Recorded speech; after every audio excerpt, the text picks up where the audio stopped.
In this video, I will discuss Edward Hopper's Automat and his use of mood and atmosphere and the scale, and then say something about influences upon Hopper that we can see in his work.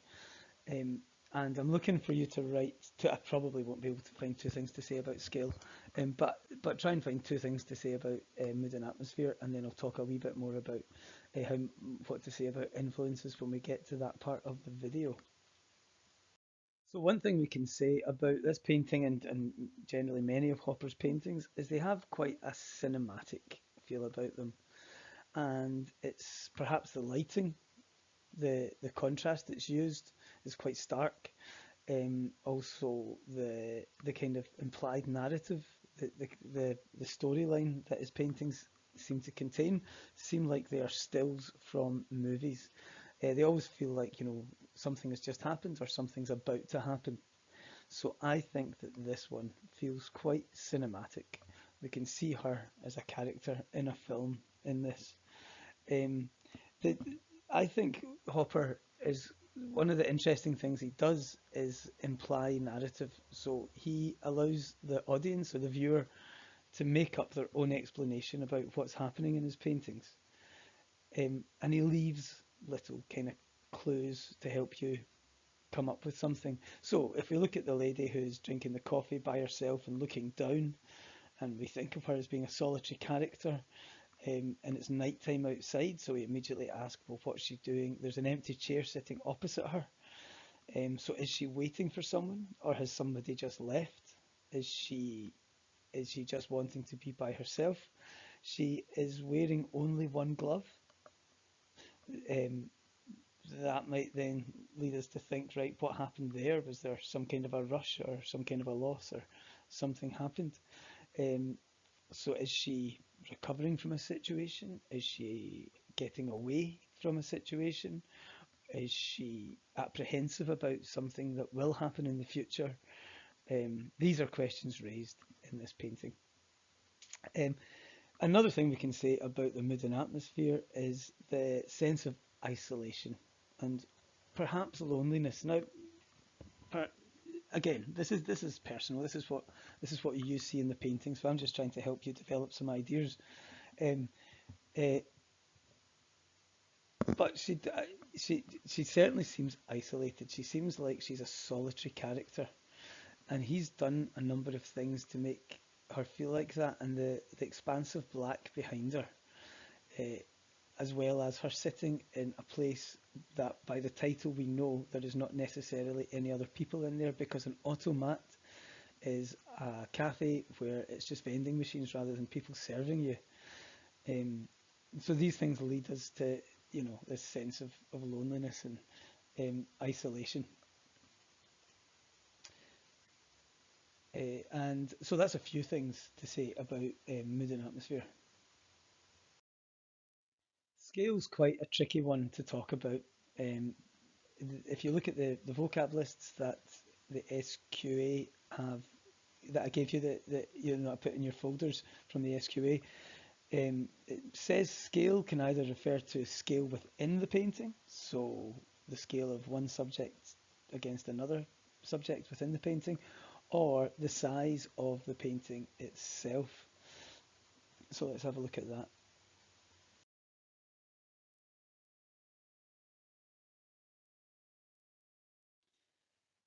So here's a picture of the painting in situ. It's in Des Moines Gallery in the States, and it's almost a metre across, and it's 71 centimetres up the way. So it's quite a large painting, so it's going to have quite a big visual impact on you.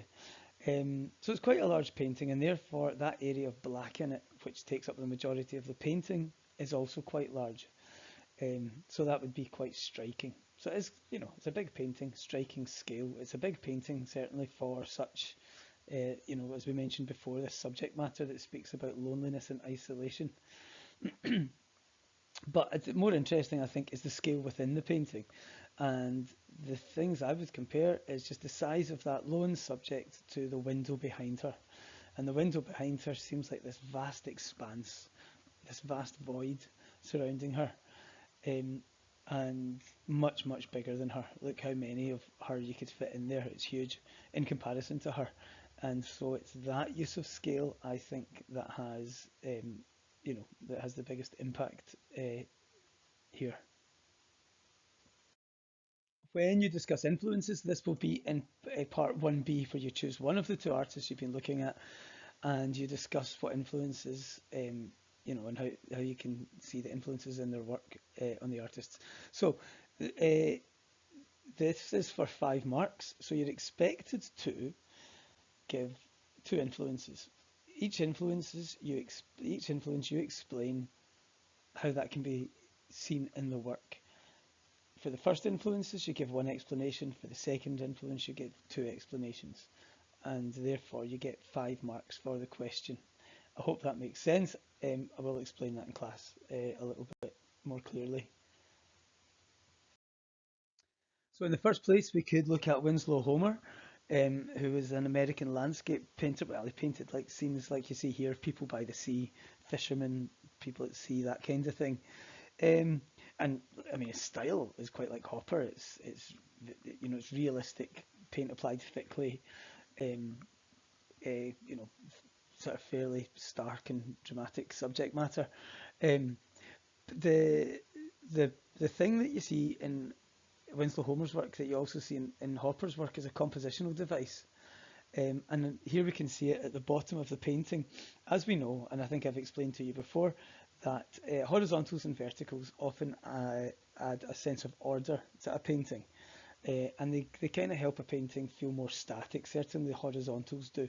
Horizontals give this feeling of inertia, or a lack of movement in the painting.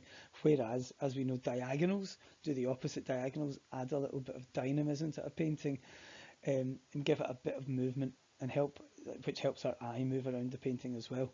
And what we can see at the bottom, often Winslow Homer uses this wedge idea, or a diagonal at the bottom of a composition. This is also seen in Hopper's paintings. A lot of Hopper's paintings are on a landscape format. The majority of them are, just like Winslow Homer. And also, as we can see, and now it's less obvious in Automats, but if you have a look at other Hopper paintings, you'll see he uses this quite frequently, this idea of the diagonal rather than the horizontal at the bottom of the painting. So here we can see it in the skirting boards, or for that, the bottom of the window, basically where the wall meets the floor. Rather than have a horizontal, we have a diagonal, and that gives us a little bit of dynamism in the painting. Gustav Courbet painted about 100 years before Hopper came on the scene, and or at least started his career about 100 years before Hopper did, and this is his funeral at Ornan, which was his famous thing. So Gustav Courbet kind of broke away from the artists previous to him by painting real life, by painting scenes of real life, and not doing such romantic subject matter. This is the funeral at Ornan is a painting of his own uncle's funeral. Previously, artists just painted huge, big, dramatic, historical paintings or scenes from mythology, big religious paintings, and then Gustav Courbet decided that he would paint scenes from actual people's everyday lives, bring art closer to the people. So we can see that influence in Hopper. Hopper similarly rejected his immediate predecessors, which were the Impressionists, and Hopper kind of painted then more scenes from everyday life in a bit like Courbet. Hopper paints in a matter-of-fact way. There's no flourishes, there's no extra decoration. He just paints what's there in a very realistic style, and so like we can see that influence from Courbet in his work. So Hopper, painted early to mid 20th century, and just before that, at the end of the 19th century, beginning of the 20th century, there was a school of painters in New York called the Ashcan School. So New York, obviously, is where Hopper made all his work. New York itself is a big influence on Hopper. Hopper moved to New York and then never left, and was fascinated by the city. And you can tell his fascination by the city when you look at his paintings. So New York itself, I think, is a big influence on Hopper. But an artistic influence is the Ashcan School as well, because they also painted scenes from everyday life, from New York. Now they themselves in the brushwork is a bit more feathery than Hopper's. It's not as precise, so their style was a wee bit more influenced by the Impressionists. But in terms of subject matter, it's it's very similar to Hopper's uh, subject matter. It's people in everyday situations in New York. Um, so there you go. There's another influence. Remember, you only need two of these. But you need to have, for at least one of them, you need to have a couple of explanations of how you can see the influence in Hopper's work.